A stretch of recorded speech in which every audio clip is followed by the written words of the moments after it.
My name is Camille, and I used to believe that love meant trust.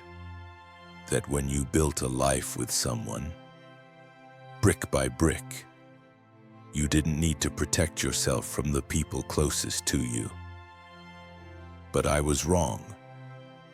Because sometimes the people you trust the most are the very ones who sharpen the knives behind your back.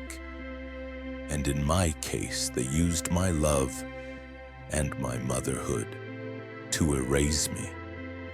I met Marcus when I was 23. He was older, confident, charming, the kind of man who made you feel like you were the only one in the room.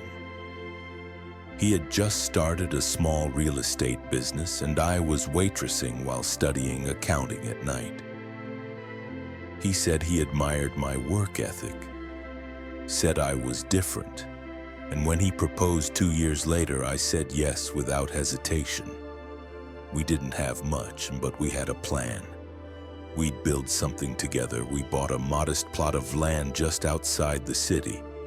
It was his idea to build the house from scratch. He wanted our forever home to be something we designed together. And I was in love with him, with the dream, with the idea of building something that would always be ours. I put every penny I had into it, dropped out of school temporarily, picked up double shifts, maxed out my credit card for insulation, appliances, even tiles I fell in love with. Marcus said it was our investment, that once we finished, he'd put both our names on the deed. He even had his mother, Teresa, a retired notary, help us handle the paperwork. The day I signed the documents, I didn't ask questions. Marcus handed me a folder already marked where I should sign. He said, "Don't worry about the legal language. It's just temporary for tax reasons. Once it's done, we'll update everything." I remember laughing. "I trust you." That's what I said, and I meant it. But I didn't know I had just signed the house over, not to us, to him. Things shifted after that. Teresa started visiting more frequently. She'd walk through the house like it was hers, making comments about furniture, criticizing my cooking, even rearranging the nursery while I was out. Yes, nursery. Because shortly after the house was complete, I found out I was pregnant. Marcus was distant when I told him. He smiled, sure, but it didn't reach his eyes. He said he was happy, but that we'd need to be careful financially. I didn't push, I just worked harder, because I thought if I gave enough, he'd eventually meet me halfway. Our daughter Ivy was born the following spring. She was perfect. Tiny fingers, dark hair like mine, a little wrinkle in her brow that looked just like Marcus. I thought things would get better after that. They didn't. Marcus became even more withdrawn. He worked longer hours. Barely held Ivy, barely looked at me. Teresa, on the other hand, became obsessed. She'd drop by every day, unannounced, with clothes, toys, food I never asked for. She started calling Ivy my little girl and referring to herself as Mama T. At first, I let it slide. Then she started introducing herself to neighbors as Ivy's primary caregiver. One day, I confronted Marcus. "She's crossing boundaries. I need you to back me up." He shrugged.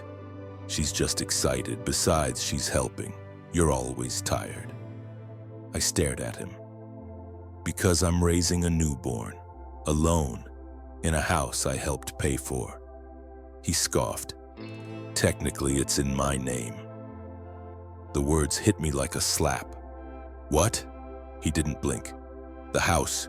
You signed the transfer documents. It's mine now." I couldn't breathe. "You said it was temporary. You said we'd update the deed." He looked at me calmly. "Plans change, Camille." That night, I tore through every drawer in the house until I found a copy of the paperwork. There it was, a signed, notarized title transfer. My name was nowhere on it. I had handed him everything, my savings, my credit, my trust. And now, he held it all, with a smirk. I wanted to leave. But where would I go? I had no job. I'd taken time off for Ivy. No savings left. No proof the house was ever partially mine. And Ivy? He said if I left, he'd fight for full custody. Said I was unstable, unfit, that I'd have nothing. Then he said something that shattered me. You can stay, but only if you stop fighting. Just focus on being a good nanny to Ivy. I blinked. Nanny? That's what Teresa says. You're great with the baby. Maybe that's just your role now. I stood there, holding my daughter, whose name I had chosen, whose cries I had answered every hour of every night. And they called me the nanny because they thought they'd erased me. But they were wrong, because I wasn't broken. I was quietly planning. And they wouldn't see the storm until it was too late. I didn't sleep that night. I lay awake in the dark, listening to Ivy's soft breaths in her crib, and Marcus's even softer snores from the other side of the house. The words repeated in my head like poison. Maybe being the nanny is just your role now. They thought they had me pinned, powerless, legally erased. But what they didn't know was that I had one thing left, my memory. And I remembered everything, every lie, every promise, every time he said, "It's just paperwork." I couldn't afford a lawyer, not yet, but I could start gathering ammunition. The next morning I played my part, smiling, warming bottles, letting Teresa blabber about feeding schedules I never asked for. But while they played power games in my living room, I started collecting what I could. Texts from Marcus about shared expenses. Voice memos of Teresa calling me Ivy's real mother when she didn't think I was recording. Even receipts from my credit card showing I'd paid for half the home build and almost all of the nursery. I created a private cloud account and uploaded everything. I wasn't just a nanny. I was a mother building a legal case, quietly, carefully, like someone defusing a bomb. One day, Teresa let something slip. She was in the kitchen bragging to a neighbor she had brought over for coffee. We got her to sign the whole deed without even explaining it. Marcus just told her it was for insurance. Can you believe that? The neighbor laughed, but I didn't. I pressed record on my phone from the hallway. That same week, I visited a local legal aid clinic. I brought my receipts, my recordings, the folder of house documents I had managed to copy. The lawyer I met, her name was Elsie, listened patiently, her eyes getting colder with every detail. When I finished, she looked at me and said, "They exploited you. This wasn't just emotional abuse, and it borders on real estate fraud." I blinked. "But I signed the deed." She nodded. "Yes, but they misled you. And if you can prove that they knowingly manipulated you into signing without understanding the terms, we can file a civil case. Possibly even criminal if Teresa's notary credentials were misused." My hand shook. I wasn't just fighting back. I was building a war plan. I didn't confront Marcus right away. I played the long game. I documented his absence, how he never helped with Ivy, how he went out every other night and came home smelling like perfume and guilt. One evening, I asked him casually, "Should we revisit the deed paperwork?" "Just to keep things balanced," he snorted. "That's cute," and walked away. 2 days later, I got an alert on my email, a bank statement tied to a joint account I didn't even know we had, linked to my name but never disclosed to me. He had used my credentials to open it, then funneled all the home expenses through it while keeping the title in his name. I brought the evidence to Elsie. She stared at the screen and said, "This isn't just manipulation anymore. He committed financial fraud using your identity. We're going to file 2 cases now, one for property and one for identity misuse." I couldn't believe it. After everything, I might actually win. Then one night, everything came to a head. Ivy had been fussy all day, teething, cranky, exhausted. I finally got her to sleep, only for Marcus and Teresa to barge in, laughing loudly from the living room. I stepped out and whispered, "Please keep it down." She just fell asleep. Teresa rolled her eyes. Maybe she needs a real mother to get her on a proper schedule. Something inside me snapped. I looked her straight in the eyes and said, "Don't confuse presence with ownership. You show up every day, but you didn't birth her. You didn't raise her. You don't know the first thing about her." Marcus stood up, irritated. "Watch your tone." I turned to him. "Watch yours, homeowner. Because next week you'll be getting served." He blinked. "What?" "That's right. I have a lawyer, I have documents, I have recordings, and I have receipts. You think I'm your nanny?" I stepped closer. "I'm the mother of your child, and the woman who's about to take back everything you stole." He laughed at first. Then I showed him one of the recordings, Teresa's voice bragging about deceiving me into signing the deed.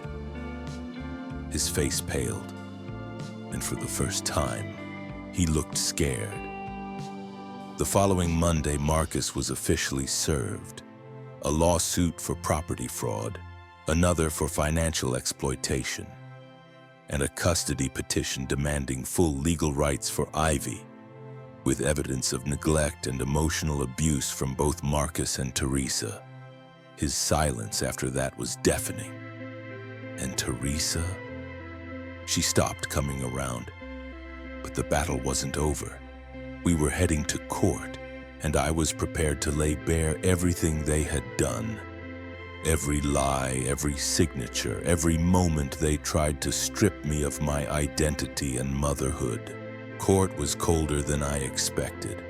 Not physically, but emotionally clinical, quiet. No one cared that I was a mother fighting for my daughter. Not unless I could prove it, and I was ready to. Marcus showed up in a tailored suit, jaw tight, eyes confident, like this was just another business meeting. Teresa walked in behind him like she had something to win. My lawyer, Elsie, leaned over and whispered, "They're going to try and make you look like an emotional mess. Just stay calm. We have everything we need." I nodded, because I had already cried all the tears I could. Today was for clarity. Marcus's lawyer opened with calm, calculated lines. My client simply asked his partner to sign documents related to home ownership, as she had no income at the time. There was no fraud, only financial strategy. Then they shifted the narrative. They painted me as dramatic, unstable, financially dependent. Teresa took the stand and said things like, "Camille never wanted to work. I stepped in to help Ivy because she was always overwhelmed." And the worst part? They said I was fine with being a support role. She called herself the nanny, jokingly. We all laughed about it. No one forced her to do anything. I didn't laugh, because there was nothing funny about being erased from your own family. Then it was my turn. Elsie played the recordings. Teresa admitting I'd been tricked. Marcus casually dismissing me as just the nanny.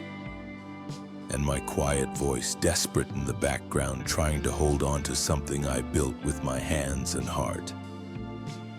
The judge listened, expression unreadable. Then Elsie handed over the bank statements. My name, my money. The account Marcus created without my consent and funneled payments through while leaving me off the deed. Marcus shifted in his seat. The judge raised her brows. Then I was called to the stand. I spoke slowly, deliberately, not with tears, but with facts. I paid for half of that home. I cooked every meal in that kitchen. I painted the nursery while 7 months pregnant. I held Ivy through every fever, every nightmare, every milestone. And they told me I was just the nanny while living in the home I built. The courtroom was silent, and I added one final sentence. But I never signed away my motherhood. By the time I stepped down, Marcus looked smaller, not guilty, just caught. And Teresa, she wouldn't even meet my eyes. 2 weeks later, we got the verdict. The deed transfer was ruled invalid due to fraudulent misrepresentation. The house was to be returned to joint ownership, with Marcus legally required to buy out my share or vacate. But the biggest win? I was granted full custody of Ivy. Marcus was given visitation rights, supervised, and ordered to pay back a portion of the misused funds. Elsie hugged me as the papers were signed. You did it, Camille. You proved who you are. But I already knew. The day I moved back into the house, with Ivy strapped to my chest, a diaper bag on my shoulder, and no Marcus in sight, I walked through every room slowly, the kitchen, the nursery, the living room Teresa once tried to take over. This was our space again. Only now, it had a new foundation. Not of trust in the wrong people, but in myself. I could have sold the house, but I didn't. I rebuilt it instead, repainted the walls, hung new curtains, put up a sign on the porch that said, "This house was built by a mother." People sometimes ask me why I didn't just leave when things got bad, and my answer is always the same. Because I knew I wasn't crazy, and I knew the truth deserved a witness. They tried to bury me under paperwork, manipulation, and silence. But I had something they didn't expect: proof, and a daughter worth fighting for. But even with justice served, there was still one last truth waiting to come out. A secret Teresa had buried deeper than anything else. One that would change everything I thought I knew about why she had tried so hard to erase me. After the court victory, I thought I'd finally be able to breathe. And for a while, I did. Ivy and I settled into our home like we were reclaiming pieces of ourselves.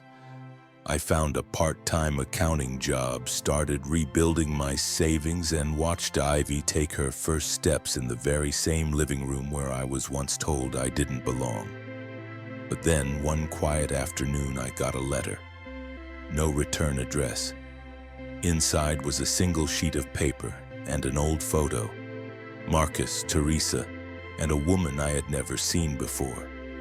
She was holding a newborn, and Marcus was holding her hand. At first, I thought it was a mistake. Then I looked closer at the writing on the back of the photo. Camille never needed to know the truth. But this child, she was never meant to be yours. My hands trembled. The paper that came with it wasn't threatening. It was a printout of a birth record. It listed the mother's name as someone else, someone I didn't know. But the child's name, Ivy. I drove to Elsie's office in a panic. She looked over the record, then called in a contact at the hospital listed on the file. After a few hours, we got confirmation. The original birth certificate had been altered. Not legally, illegally.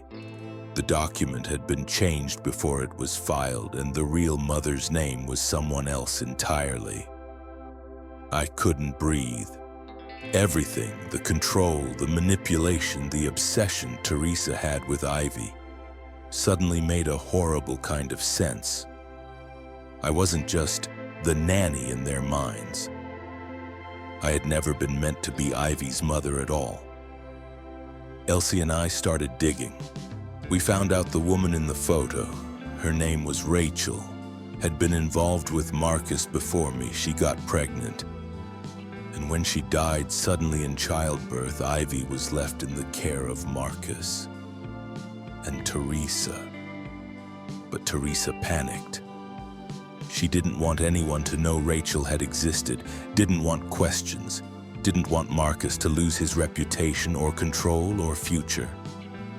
So they found me, young, trusting, desperate to be loved. And they handed me a baby with a lie. She's yours. And I believed them. Because the moment I held Ivy, I felt like her mother. Because in every way that mattered, I was. Elsie stared at me. They didn't just steal from you, they used you, hid the truth about Ivy's mother, rewrote history with your name. I wanted to vomit. Everything I thought I knew about my daughter's birth was a lie. But my love for her, that was real, and nothing would ever take that away from me. We filed for a full investigation. Marcus tried to deny it at first, said the documents were fake, said Rachel was just an old flame. But Teresa? She cracked. During questioning, she admitted it. She admitted that when Rachel died unexpectedly during delivery, she and Marcus agreed to keep it quiet. And when I came along just months later, they saw a solution. A warm body, a hopeful heart. A woman who wanted love so badly she wouldn't question the timing. She admitted they altered the birth certificate, and then she said, but she was a better mother than Rachel ever could have been, as if that made it okay. The court reopened the case, and despite everything, I was ruled Ivy's legal mother, because I had raised her, loved her, sacrificed for her. And because Rachel had passed with no known next of kin, no will, and no custody plan, my adoption, though unintentional, was granted full validation by the state. The judge looked at me with something close to kindness and said, "You may not have given birth to her, but you gave her a life." Marcus fled the state soon after. I never saw him again. Teresa was fined and stripped of her notary credentials permanently. But I didn't care about that anymore. I had what I came for: truth, closure, and Ivy. Years later, when Ivy was old enough to ask about where she came from, I told her the truth, gently. I showed her photos, told her about Rachel, told her she came into this world surrounded by silence and lies, but that love found her anyway. She looked up at me with her big, honest eyes and said, "You're still my mom, right?" And I said the one thing that no one would ever be able to take from me again. Always. And that house, the one they tried to take, it's still ours because I made it a home, because I fought for it, because I am not, and never was, just the nanny.